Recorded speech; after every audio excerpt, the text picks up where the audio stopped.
All right, now, y'all, welcome back to another episode of Cess Talk Sports and BWISE PoliSports Tea Time, where we sip slow, stir deep, and always feel the truth. Y'all know what it is.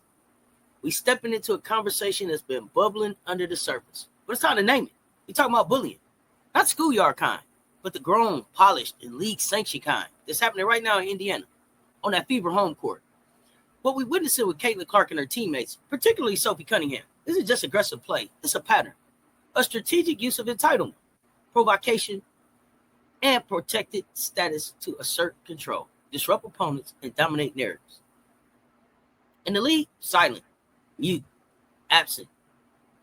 But that silence is political, because what we're really seeing is the WNBA using Clark's rise as a tool to recenter whiteness in a black-dominated league.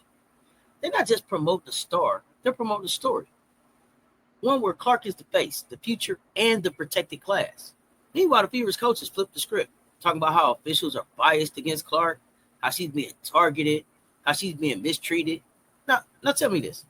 How does the most visible, most hyped, most protected player in the league become the victim? Imagine if Michael Jordan was the victim. Never mind. This is narrative warfare, and bullying is the tactic. Because in politics, bullying ain't just about brute force, it's about positioning, about power, about domination. And in this case, it's being dressed up as competitive spirit and disguised as innocence. But we see the playbook, and we tearing it up page by page. And y'all know I'm not breaking it down alone. I got my brilliant co-pilot in political sports analysis, the sharpest lens in the game, Political Lil. She's here with us to name the real game behind the game. So let's pull up and lock in. What we're seeing with Caitlin Clark and her so-called protection squad, especially Sophie Cunningham, isn't just hard-nosed basketball. It's calculated. It's giving I do what I want. Y'all better not breathe wrong in my direction. It's strategy meets supremacy, wrapped in jersey threads and hidden in so-called hustle. But where's the league? Quiet, still, comfortable. And that silence, it ain't neutral, it's political. Because what's really happening is the WNBA using Caitlin's rise to re-centralize whiteness in a league built by, for, and on the backs of black women.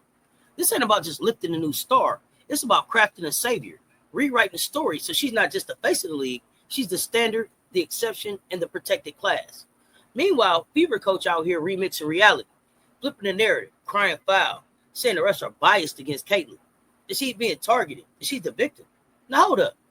How does the most promoted, most praised, most privileged player in the entire league suddenly become the one we're supposed to feel sorry for? That's narrative warfare and bullying. That's the weapon of choice. This ain't about elbows and box outs. This is about positioning. It's about who gets centered, who gets covered, who gets protected. Political Lil, go on and name what's really happening behind this polished propaganda, because this ain't just about hooping, it's about power. Yeah, let's talk about it. Let's talk about how Karen-coded behavior is weaponized, especially when it shows up in sports like women's basketball. See, when Caitlin Clark flails, glares, and complains to the official, it's called competitive spirit. But when Angel Reese, Kennedy Carter, Dejanay character do the exact same thing, oh, it's labeled unsportsmanlike, aggressive, or disrespectful. That's not just a double standard. It's the political currency of whiteness in action. Clark's proximity to the Karen archetype gives her cover. It gives her advantage. She can center herself in every narrative, deflect critique as hate, and position herself as the victim, even when she's the instigator. That's a political advantage, not just a PR one. It protects her endorsements, her media framing, and her legacy. Meanwhile, black, brown, and even some other white players are left doing the emotional labor, swallowing disrespect, cooling tensions, smiling through microaggressions, and then being told they're the problem when they react. That labor is expected, it's demanded, but it's never acknowledged, not by the league, not by the media, and not by the brands profiting off of black culture women built. These athletes are policing themselves and everyone else just to keep the peace in a space that already devalues them. That's exhausting. That's strategic erasure. And no, this isn't just about optics. It's about structure. It's about a system. It's the old playbook of racialized gender power wrapped in sneakers and stat sheets. Karen behavior isn't just annoying. It's a mechanism of control. It's how white femininity polices spaces, bend narratives, and demands sympathy by dictating who belongs and who doesn't. On these courts, the politics aren't just played, they're enforced. So when we see the Indiana Fever and their coaching staff running to reporters, fans, weaponizing sportsmanship to shame Black, brown, and other players, the media headlines coddling white discomfort. It's not random, it's design. It's protection, projection, and propaganda all rolled into one. And that's why this narrative must be reclaimed, because sports ain't about just who wins. It's about who gets to define the rules of respectability. So let's go and get into the institution behind the image then, okay?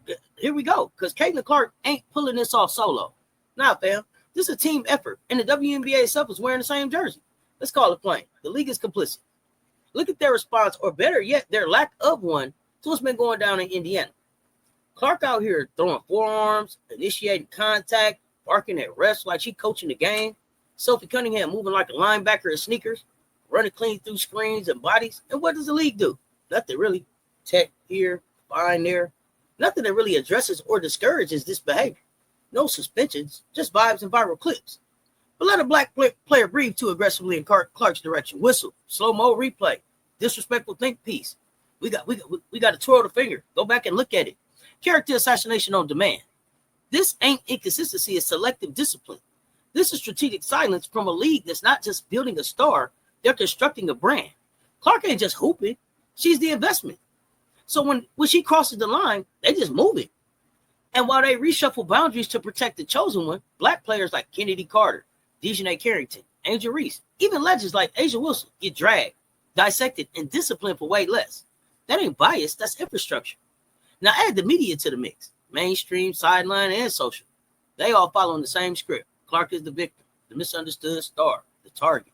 Meanwhile, every voice that dares to challenge this narrative, especially from Black women, labeled as jealous, branded as bitter, silenced as bullies. Let's be real, this ain't just sports, it's strategic silence.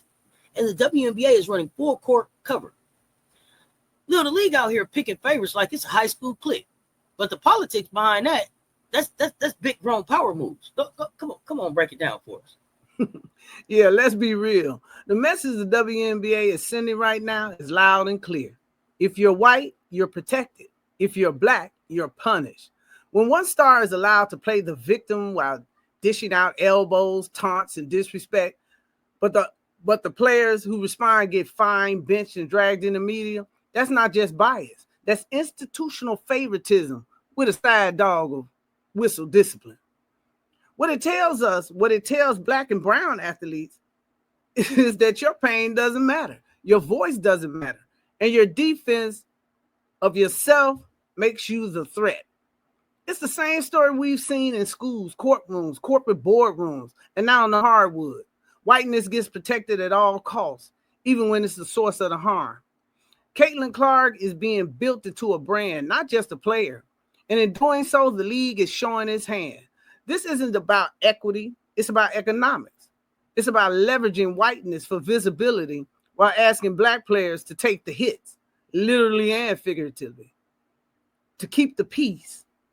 That's exploitation in full color HD. So no, the league isn't building equity. It's building a house on shaky ground. And when you build a brand by silencing, sidelining, and scapegoating the very women who made this league matter, don't act surprised when the foundation cracks. What we're watching isn't just about basketball. It's a mirror. And in that reflection, we see who gets protected, who gets punished, and who gets used. But here's the thing. Black women are done carrying the weight and the blame. The league can either evolve or it can implode under the weight of its own hypocrisy. Now, family, let's talk about how this narrative didn't just appear out of thin air. It's being coached into existence from the Fever sideline. Indiana's coaching staff been out here working overtime to frame Caitlin Clark as the one under attack. Every missed call, an injustice. Every bump, a crisis. But let's tell the truth. This ain't about refs. This is about controlling the story. That's not player development. That's perception management. When your star gets criticized, you don't address her actions. You spin the plot. You say, they're targeting her. It's not fair. Now, instead of focusing on the forearms, the flops, the joint at officials, we're talking about how she's being mistreated. It's not accountability. It's deflection. And the result, the media eats it up. Fans fall in line, Every scream becomes jealousy. Every foul becomes hate. Every critique becomes an agenda. Clark is out here moving with impunity, while folks around her protect the narrative like it's a PR campaign. Sophie Cunningham acting like she got a badge, and the coaching staff, they're not just calling plays, they directing the brand strategy. But here's where it gets even deeper. This kind of narrative management don't just impact Black players, it creates tension for players who don't fit the blueprint being pushed. You got white teammates, Lexi, trying to find their rhythm in a system that's clearly centered around one name, one face, one story. And let's not pretend the vets ain't feeling it too. Kelsey Mitchell been holding this franchise down for years, while with elite consistency and zero hype. Erica Wheeler may not be on the roster anymore, but the blueprint of being undervalued while doing the real work, she knows it firsthand. This ain't chemistry, this is hierarchy, and it's dressed up in team colors. So let's call it for what it is. The coaching staff ain't just molding a player, they manufacturing the lens. And the league is helping hold the camera. Because when protecting the brand becomes the priority, truth, equity, and accountability get benched. And now I'm going to bring Political Lil back in, who's going to take us even deeper into the layered politics of all of this. From the intra-racial dynamics to how coaching choices and fan complicity reinforce the very system that claims to be about equity. Let's be clear. What's happening in Indiana isn't just a black and white dynamic. It's a white versus white one too. And it's exposing just how deep the politics of control and branding run in this league. The Fever coaching staff is playing a dangerous game, positioning their star player as the perpetual victim while treating every moment of conflict like an attack on fragile femininity. That's not just a coaching strategy. It's a political tactic rooted in whiteness. When you elevate one white player as the centerpiece, you also create a silent hierarchy. And now we're seeing the fallout. When players like Marina Mabry and Caitlin Clark get into it, it's not just about hard falls or trash talk. It's about who the league and the fans decide is worth protecting. And when even other white players like Lexi Hall and Erica Sheldon are getting caught in the crossfire, that's whiteness devouring itself in service of one brand, one narrative, and one corporate investment. Because here's the thing, this isn't just protection, it's manipulation. The FIBA leadership, whether intentional or not, has weaponized victimhood to deflect criticism and silence dissent. And fans, a lot of them are swallowing the narrative whole. They're not asking questions, they're picking sides. And when they do that, it distorts our collective sense of what accountability looks like in women's sports. We start to think every confrontation is bullying, every disagreement is hate, and every act of resistance is jealousy. That ain't fair. And it certainly ain't healthy. And it's sure in the hell not sustainable. Because when leadership chooses coded messaging over honest communication, when coaches protect one player and alienate the rest, that's not team building. That's gaslighting dressed up as strategy. And the long-term cost, team chemistry breaks. Players leave, and fans, they start to see through the smoke. So if the league wants to grow, if he wants to build equity, not just echo chambers, it's time to hold leadership accountable. Because when whiteness becomes weaponized even against itself, that's not culture. That's collapse waiting to happen. Okay, y'all know I always like to land the plane, so we're going to land it where it really lives. The money, the power, and the contract. The WNBA is heading straight into a defining moment with the next CBA negotiations on the horizon. And what we're witnessing right now with this Clark-centered branding campaign, this ain't just PR, it's a political chess move, bullying, favoritism, and narrative protection. That's not just about what happens during 40 minutes of play, it's about off-court leverage.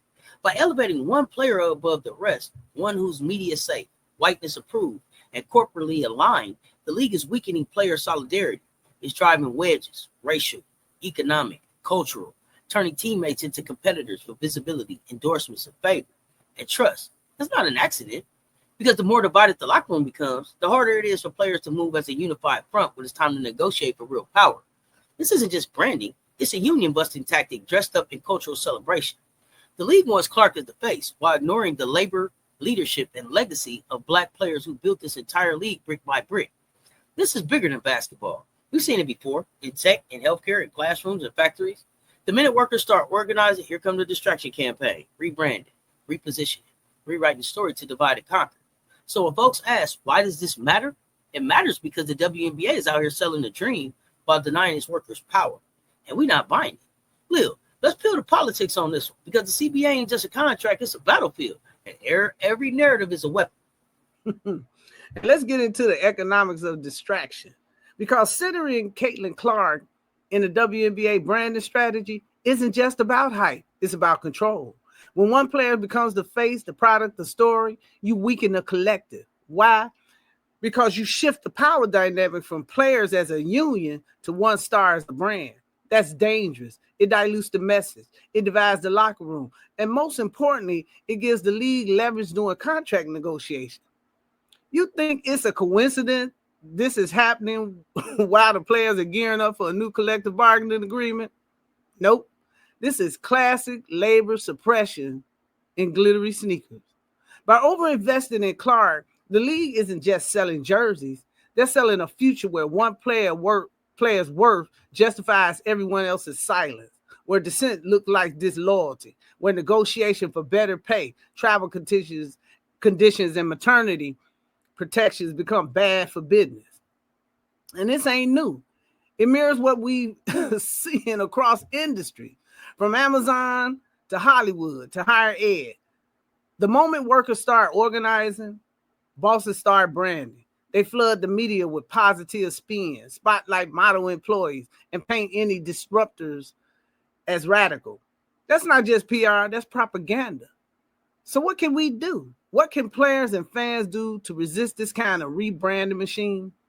First, stay loud. Every time they try to sell you a sanitized, single-player storyline, remind them this league was built by many, from Cheryl Swoops to Aja Wilson. This ain't no one-woman show. It's legacy.